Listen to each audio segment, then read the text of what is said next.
Don't you hate while learning a language that feeling of wasting a lot of money buying so many different textbooks that maybe at the end you don't even use or just make the class so much boring? Well, textbooks can be very useful for teachers' lesson plans and class structure, but they are not the only tool or material teachers should use.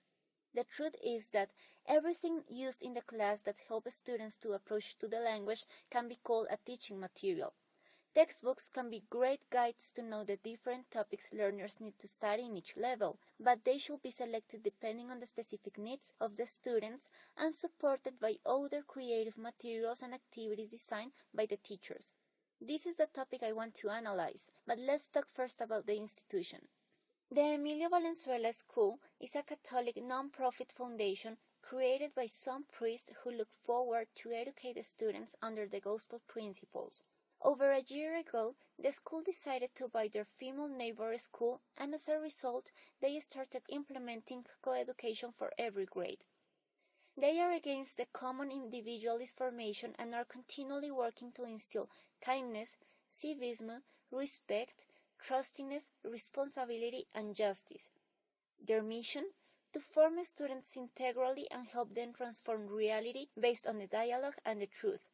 Their evaluation system is focused on helping students not only cognitively speaking. For that reason, they have an integral evaluation process which is also qualitative due to constant descriptive reports. This kind of evaluation is supported by the different values and a humanistic policy. Furthermore, I think the environment is full of companionship and respect. Despite the legal statements of the Ministry of Education in Colombia, the Emilio Valenzuela School develops a lovely place in which everyone is part of a big family and teachers have not only the right but the duty to become friends with the students. Also, the first Friday of each month, a Eucharist is given and everyone should assist and participate. Pedagogical days are essential and they put a lot of effort in cultural and linguistic days too. It is possible to say that this school has a big population.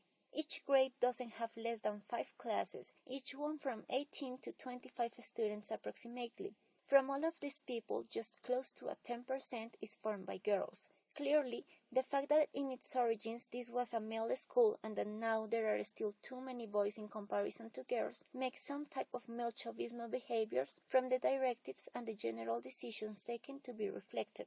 For example, at first, when the girls' classrooms were being prepared, they were about to paint those rooms with bright and vivid colors. Some school members opposed to that idea because it was a little bit sexist, but even when this wasn't made, later on the school presented a report in which they said that studies and statistics had shown that girls learn slower than boys. However, strong relationships are continuously created between students, teachers, and directives, and when anything wrong happens, the first step taken is to have meaningful conversations and understanding of everyone's position and vision of the conflict presented. Well, this previous general information was mainly about the context. Now, let's talk about the problem chosen.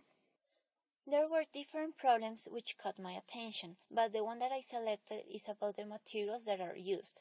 The Emilio Valenzuela uses an academic program called UNO International. It is a platform that makes it easier to organize the area's general plan and the teacher's annual plan, and to have a constant exchange of information with the parents about activities, results, homework, behaviors, etc.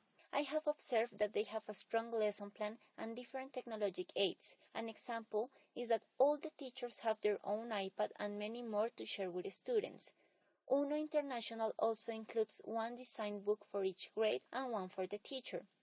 However, the topics of the book are not always realistic or pertinent, and the quality of this material could be better. There are 8 aspects that evidence this situation.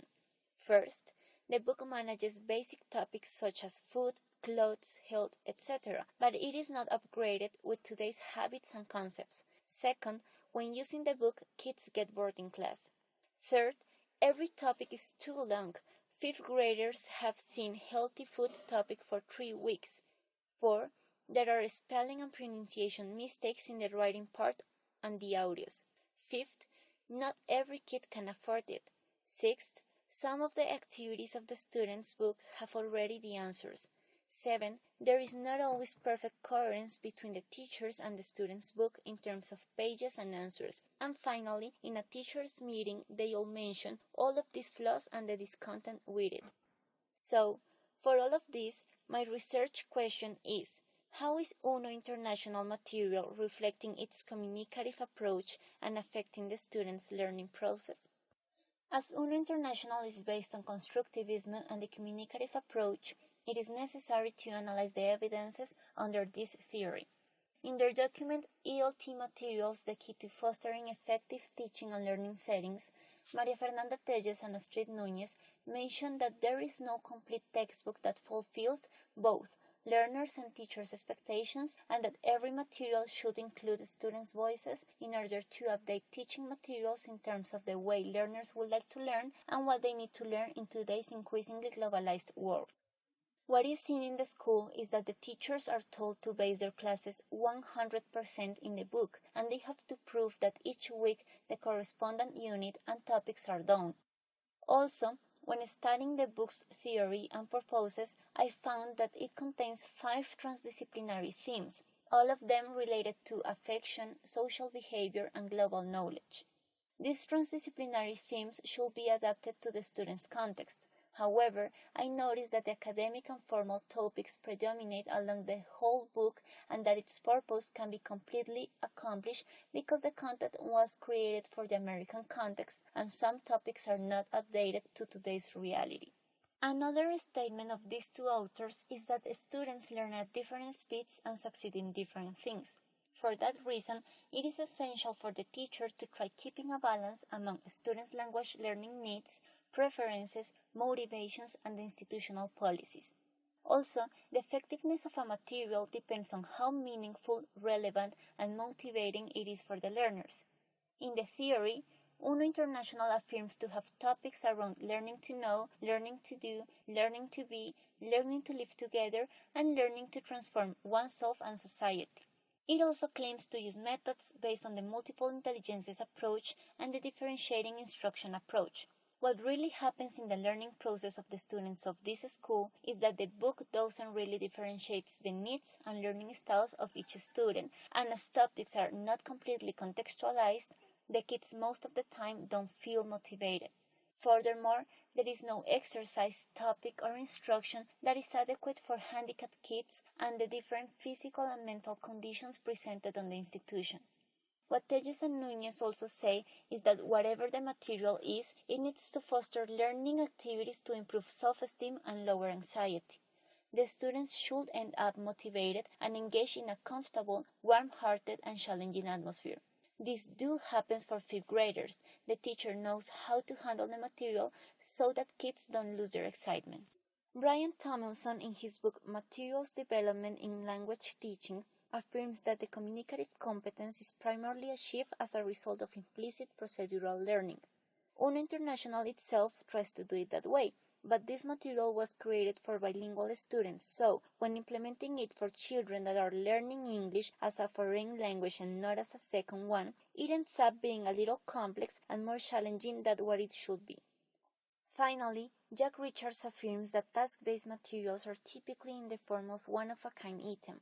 Normally, those materials work per communication abilities, so the students can assume different roles and practice the language. No matter which kind of communicative material we find, it must be presented in interactional formats. This is also evidenced in Emilio Valenzuela because the book has a lot of pair work exercises, and as the teacher is very creative, she potentializes the information given by the book by doing games and group work. Here we have some extracts of the answers given by some of the English teachers in the school to the following questions. What advantages has the implementation of UNO International in the institution? The organization of the classes, like the 5 moments and all the agenda you have to do, individual moment, socialization and all that. Also, the teachers have more time for planning because all the topics and all the curriculum, let's say, it's already done. What would you change from it? Que se dice que hay un communicative approach there, allá, aquí, Entonces, no es tanto así, porque lo que se están explorando son temas en general. O sea, no hay un acercamiento al idioma como idioma. ¿Cómo resuelvo esta situación comunicativa? ¿Cómo me comunico en esta situación? No hay eso, porque ellos están creyendo que son niños bilingües y ellos no son niños bilingües. From 1 to 10, how would you qualify the material? Maybe a 5, because as I said before, it helps sometimes the organization it proposes, but the other half is like, oh my gosh, this is too rigid, this is too much for the kids. Probably 6, because there are lots of contents are a little bit out of context compared to the kids. So, in my opinion, the material doesn't really satisfy the institution's needs and it is not completely appropriate for this population. Besides, parents have to pay 700 pesos extra each year for this material. My suggestion will be for the school to stop appealing for unifying platforms, and maybe it will be better to have a specific and different type of material for each grade. There are different options in the market that could fix better for our context and each age needs. Also, it is necessary to always adapt the materials for handicapped kids in a way that they don't feel different from the others and feel equally challenged too. But as the Emilio Valenzuela directives have a complete trust in UNO International, then my proposal will be to be more flexible in its implementation, encouraging teachers to be creative and build their own material depending on the students' individual needs.